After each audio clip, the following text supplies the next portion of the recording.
Hello children. आज मैं आपको एक स्टोरी सुनाऊंगी, एक हिरन और कोए की फ्रेंडशिप की स्टोरी। Okay, ready.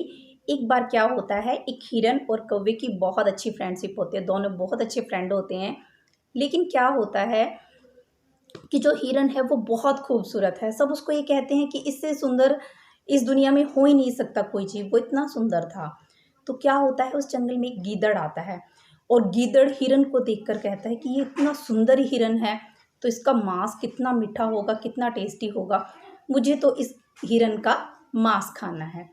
अब वो क्या करता है, धीरे धीरे हिरन के साथ दोस्ती बढ़ानी शुरू कर देता है। लेकिन हिरन उसकी बात को समझ नहीं पाता। अब जब दोनों की दोस्ती हो जाती है तो गीदड़ जब उससे दोस्ती कर लेता है हिरन से, तब कौवे उससे पूछता है हिरन से, भाई ये कौन है?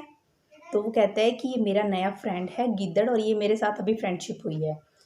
तो कौवा उसको कहता है कि अभी तो तेरी फ्रेंडशिप हुई है और तू उसको अभी अपने घर लेके आ गया, तो इस पर इतना विश्वास कैसे कर सकता है?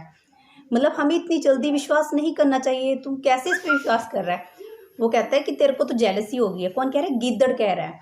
गिद्दड़ कह रहा है कि तेरे को तो जेलसी हो गई है, क्योंकि तू और हिरन फ्रेंड थे, अब मैं भी ये हिरन का फ्रेंड बन गया हूँ, तो तेरे को ये बात अच्छी नहीं लग रही। तो कौवा उस टाइम चुप रहा, वो कुछ नहीं बोला और वो वहां से चला गया। अब गीदड़ और हिरन की फ्रेंडशिप बहुत क्लोज हो गई थी, बहुत ज़्यादा क्लोज हो गई थी। और गीदड़ के मन में ये चल रहा था कि मैं कैसे इसको मार के और इसका मांस खाऊं। वो बहुत सारी प्लानिंग करता, लेकिन अनसक्सेसफुल रहती। एक दिन क्या हुआ, वो दोनों थे, कौवा बाहर गया हुआ था, तो गीदड़ ने हिरन को कहा कि भैया चलो मैं तुम्हें मक्के के खेत में लेके चलता हूँ और वहाँ पर हम मक्का खाएंगे और इन्जॉय करेंगे। तो हिरन को भी उस पर फेथ हो गया था, विश्वास हो गया था, क्योंकि वो फ्रेंड बन गया था।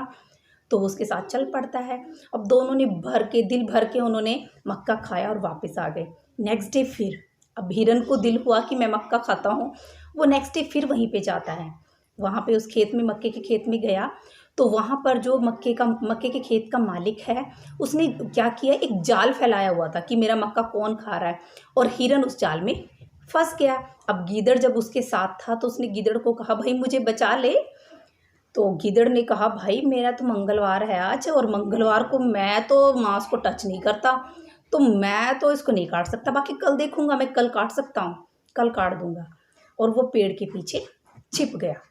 अब हिरन की हालत बहुत ख़राब हो गई थी, क्योंकि आधा दिन बीत चुका था और हिरन के पास कोई ऑप्शन नहीं था।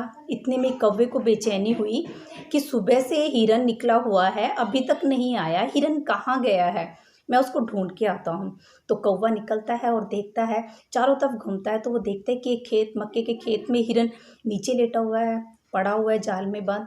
तो कौवा उसको पूछता है, भाई तू यहाँ कैसे आया और ये तेरे साथ क्या हो गया, और तेरा फ्रेंड कहाँ है, गिद्दड़ जिसके साथ तेरी फ्रेंडशिप हो गई थी? तो वो कहता है कि गिद्दड़ तो भाग गया, वो तो वेट कर रहा है कि कब मैं मरूंगा और मेरा मांस खाएगा, वो तो मुझे छोड़कर भाग गया, अब तू ही कुछ कर सकता है। तो कौवा कहता है, तू ऐसा कर भैया, तू जब मालिक आएगा ना, मक्के के खेत का मालिक आएगा, तो तू ऐसे लेट जाना जैसे तू मर गया है, तेरे में सांस नहीं है। ओके, तो वो तेरे को रिलीव करेगा, मतलब तेरे को खोलने की कोशिश करेगा, तब तो दौड़ पड़ना।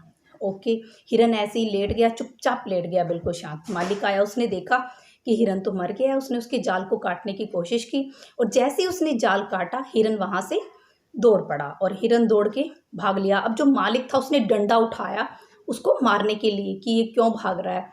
तो वहाँ पे जब पीछे, पेड़ के पीछे जो भेड़िया छिपा हुआ था, वो जाकर उस भेड़िए को लगा और भेड़िए की गर्दन टूट गई। अब भेड़िया वहीं पे मर गया और हिरन कौवे के साथ अपने घर वापस चला गया। अब इस स्टोरी से हमने सीख क्या ली कि हमें बहुत जल्दी गैर इंसान पे विश्वास नहीं करना चाहिए, मतलब किसी को भी हमें बहुत जल्दी अपना फ्रेंड नहीं बनाना चाहिए। और जो हमारे फ्रेंड हैं, जो हमारा अच्छा से सोचते हैं, हमें उनकी बात को सुनना चाहिए। इतनी जल्दी हम किसी पर विश्वास नहीं कर सकते और हमें मुसीबत में एक दूसरे की मदद करनी चाहिए। अच्छी स्टोरी थी ना बच्चों? आपने क्या सीखा इस स्टोरी से? आप मुझे कमेंट करके बताएंगे। ओके, आपको स्टोरी कैसी लगी है मुझे बताना। Okay, bye.